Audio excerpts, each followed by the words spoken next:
Psalm 34, a Psalm of David. I will extol the Lord at all times.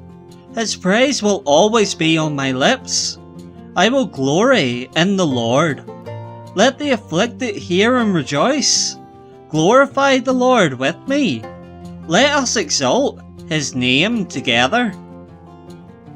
I sought the Lord, and he answered me. He delivered me from all my fears. Those who look to him are radiant. Their faces are never covered with shame. This poor man called, and the Lord heard him. He saved him out of all his troubles. The angel of the Lord encamps around those who fear him, and he delivers them. Taste and see that the Lord is good. Blessed is the one who takes refuge in him. Fear the Lord, you his holy people, for those who fear him lack nothing.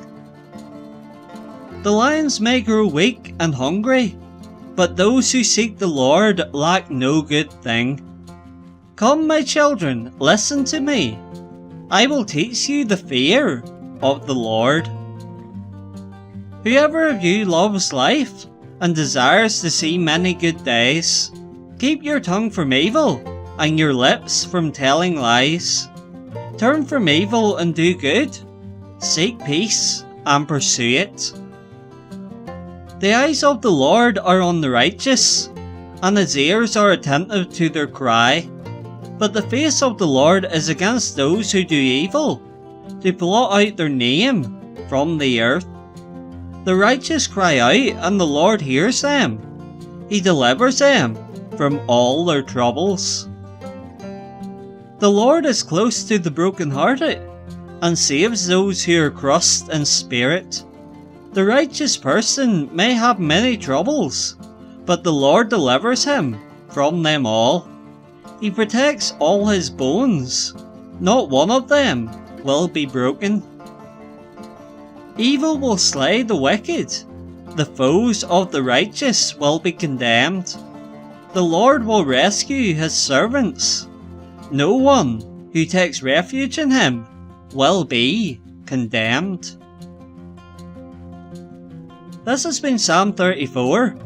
There are two sets of verses we will be concentrating on in the psalm to conclude the video.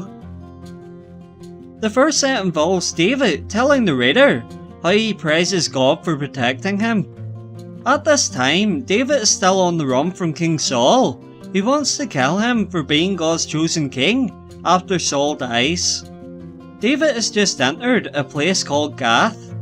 When he is sighted, he pretends to be insane so that the king of the land won't recognize him for who he is and report him to Saul.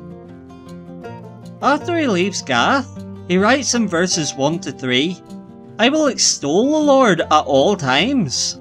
I will glory in the Lord. Glorify the Lord with me.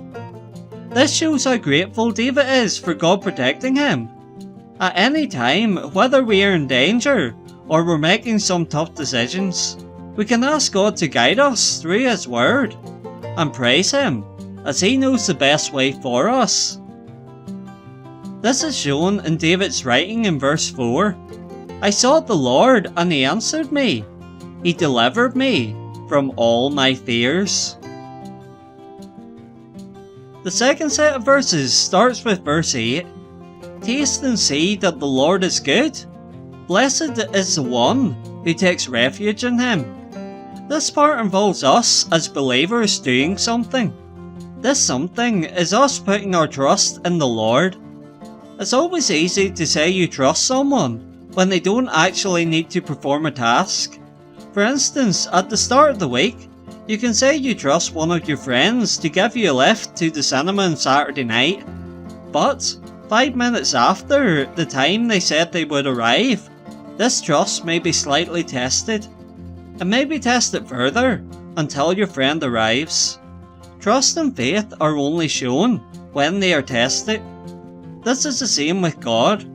You can say you trust God when life is easier, and then can proceed to doubt him when times get tough. That's the difficult thing about being a Christian, but keeping your faith in God through the tough times only strengthens your relationship with Him further.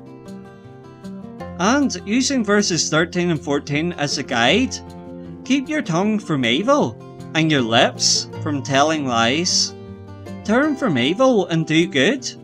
Seek peace and pursue it. Thanks very much for watching, and we'll see you next time here at In Christ Alone.